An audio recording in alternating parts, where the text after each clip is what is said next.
75 years in the story of the family as a social institution is very short indeed. And yet, in that time, the pattern of family life in America has undergone radical changes. On a farm in the 1880s, family life followed a pattern which had been characteristic of America from early colonial times. 3 generations of a family lived and worked together. The father was head of the family in the fullest sense of the word. He had the primary economic responsibility for its survival, and he was the final source of authority.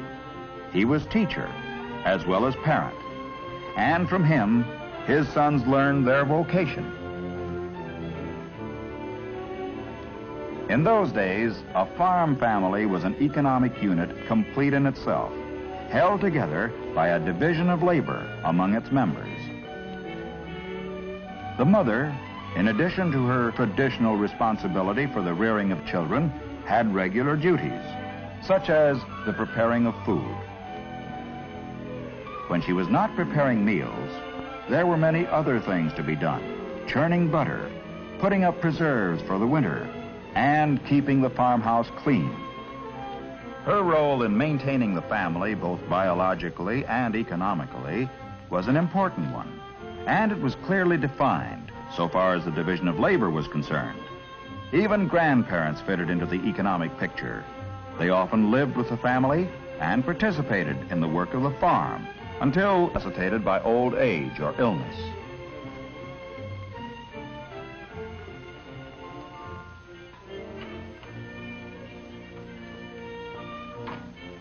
Rosemary, is Emmy up there with you? What was that, Mama? I said, is Emmy up there with you? I just can't keep track of that child. Yes, she's here. All right. I just wanted to know.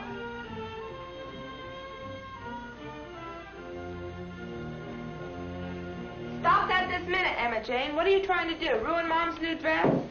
I wasn't hurting nothing. You mean anything. Nothing. Grandpa says it that way. You'd better behave yourself, young lady, or I won't make you a new dress. Never? No, never. You will too. You got to. Just because you make all the clothes for the whole family, you think you're so smart. Stop that and get out of here before I sew you right up on the machine.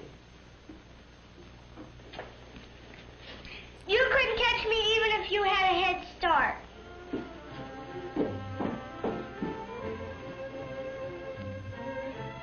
Emma is too young to have as definite a role in the division of labor as her sister Rosemary, but her older brother Franklin has already had his duties assigned. Chief among them is the care of the poultry. After harvest is over, all the children will go back to school at the Little Red Schoolhouse 4 miles away, and Emma will have studies to keep her busy. Unpopular as she seems to be today, there's one person who is always glad to see her: Grandpa. Emma knows that she's the apple of his eye, and she has no hesitation in taking advantage of it.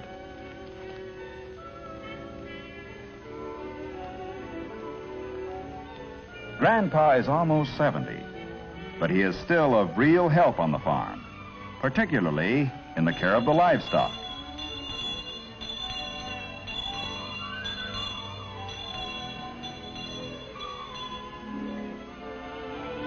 In the American family of the past, religion played an important role in holding the family together as an institution.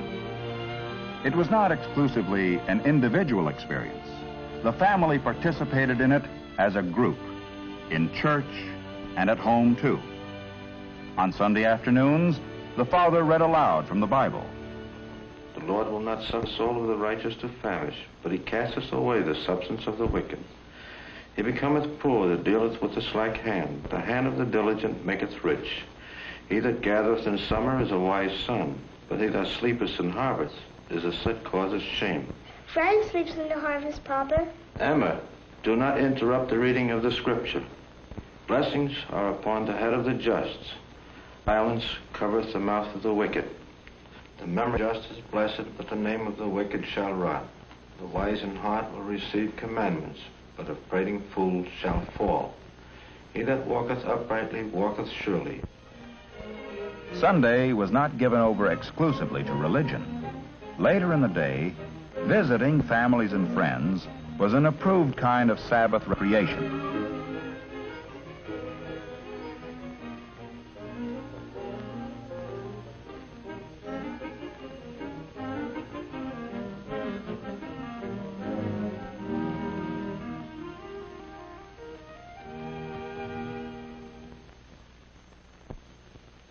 On evenings during the week, the kitchen usually served as a living room, especially during the winter, because the stove was there. Although games were prohibited on Sunday, during the week, they were a favorite kind of recreation, with all three generations taking part. The children's school year was a short one, because all the children were useful on the farm. Consequently, parents often assumed the role of teacher, too.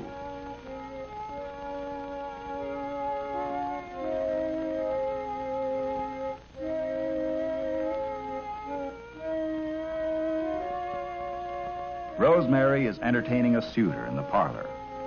Courtship in the 1880s had stricter rules than today. Activities connected with the church, and especially Wednesday evening prayer meeting, gave courting couples their opportunities to meet. Mama, will you play for us? Yes, daughter. Their only real chance to be alone was in the home of the girl, where her parents could chaperone the meeting.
This, then, was the American farm family of the 1880s, a group which was closely knit, economically as well as emotionally. It was a secure group, too, held together by strong religious belief and mutuality of work and of recreation. But the social forces that resulted from the Industrial Revolution were already at work, and this pattern of family life was to be changed dramatically and radically.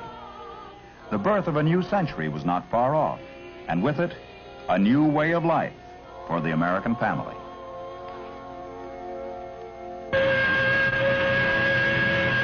With the growth of factories, the family as an economic unit with a division of labor began to disappear. Factories hired individuals, not families.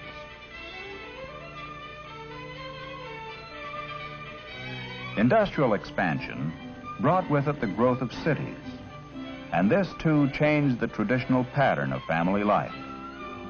Increasingly, families lived in apartments, not houses. This urban way of life brought with it greater individualism, more opportunities for self-expression, but at the expense of the family and home ties. But the greatest force of change in the traditional pattern of American family life was the changed status of woman herself. The feminist movement, which began in 1848, was originally directed against masculine domination. For many years, suffragettes campaigned to get the vote for women. But it was not until 1920 that women in all states of the Union could vote. But the factor of greatest change was the increasing employment of women outside the home, in factories, in commercial services, and in the professions. Industry offered her employment, at the same time providing her with merchandise and services that undermined her traditional tasks. Today, Most women work, not in protest against masculine domination, but out of economic necessity. New inventions in communication and ways of travel had an important impact on the traditional family pattern. In 1880, families had rarely traveled long distances, but with the spread of rail facilities, they began to travel more. The arrival of the automobile early in the century made it possible for families to move about even more easily, and history itself accelerated the trend. The stock market crash in 1929 ushered in the greatest economic depression in the nation's history. Whole families were uprooted, forced into movement in the search for work and a way of living.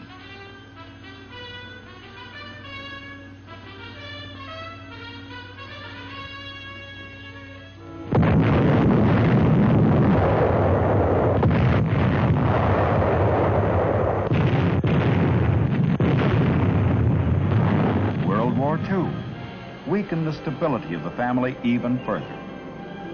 Family groups were temporarily broken by the necessities of war. Many women went to work in factories to support the war effort, and often to supplement the family income. At the end of the war, families were reunited, but the social stability of the American family had been shaken by the increased freedom of women, depression, war, and population movements. Today, we have the smallest family unit in history and the least stable. Our divorce rate has greatly increased. Does this mean that the family as an institution is on the wane? In search of an answer, let us take a closer look at family life today, both on the farm and in the city.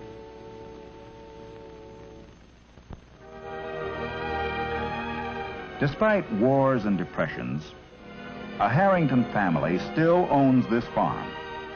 But many changes have taken place. For example, plowing is done by machine. Although the farmhouse has not changed much on the outside, inside it's a different place. The Mrs. Harrington of today no longer has to spend all her time in the kitchen. Modern conveniences have given her more leisure. Even the Grandma Harrington of today does not have to work as she once did. Although there are still things for today's Grandpa Harrington to do, he is not nearly so important to the farm economy as he once was.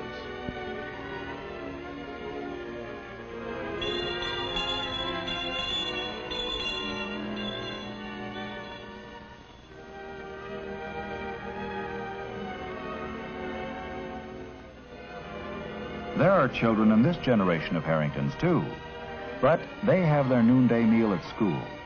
Today, children are less economically important on the farm, and so there's more time for education.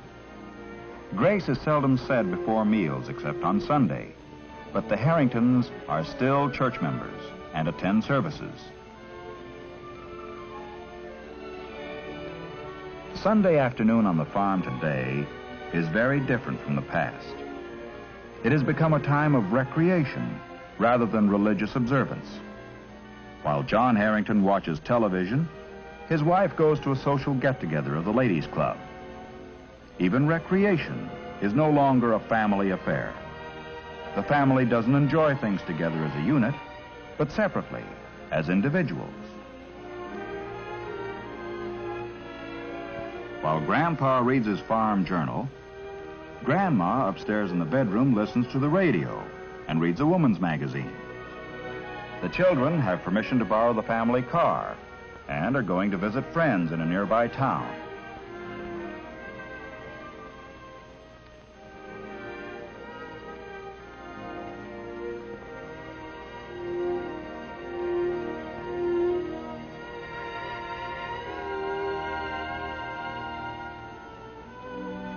What about a grandfather who lives in an urban setting? Joseph Wingfield is a widower. He's retired, and he lives alone in his own house. He's reasonably happy. But today's world is a young world in which 60 is old, and Mr. Wingfield has a feeling of uselessness. His job is over. His children are grown. Anna, his daughter, is married and lives in her own home in the same town. The Norton family is typical of the modern urban family in America, babysitter and all. The small size of the average American family has given women more time for work and for leisure. This has resulted in wider individual expression and activity outside the home.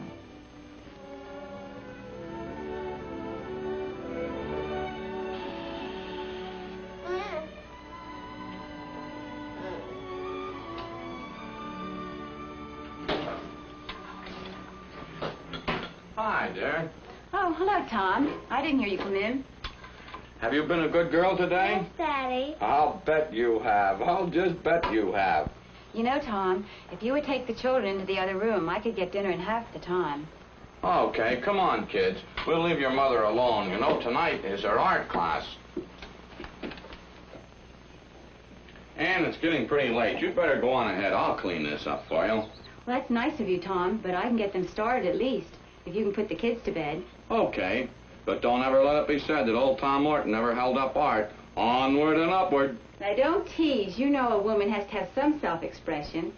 Come on, Janie. Off to bed. Your mother's going to express herself tonight, and I'm going to be your babysitter. Oh, Daddy, you don't look like our babysitter. Maybe not, but I'm going to be your babysitter tonight. Let's go. Be a good girl and go right to bed. Mommy will be in to kiss you goodnight. In the modern family, the division of labor is much less marked than it once was. Mr. Norton assumes some of the responsibilities once regarded as exclusively feminine. And in the Miller family next door, even the economic responsibility is divided, since Mrs. Miller has a regular job just like her husband. The women leave to attend their art class, while the men stay home and have a bridge game. One of the guests, Fred Small, is going to be married. Henry Enfield, a confirmed bachelor, good-naturedly calls Fred a fool for giving up his freedom for married life.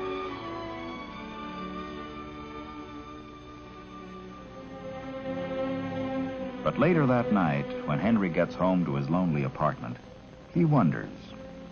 The life of freedom was fine when Henry was 20 or even 30, but he's 45 now, and he feels pretty alone. A sense of frustration in middle age is a common experience for all people, and companionship is especially needed then. The loneliness and insecurity of cities, and the depersonalized life that urban people like Henry Enfield lead, have made the intimacy of marriage more desirable.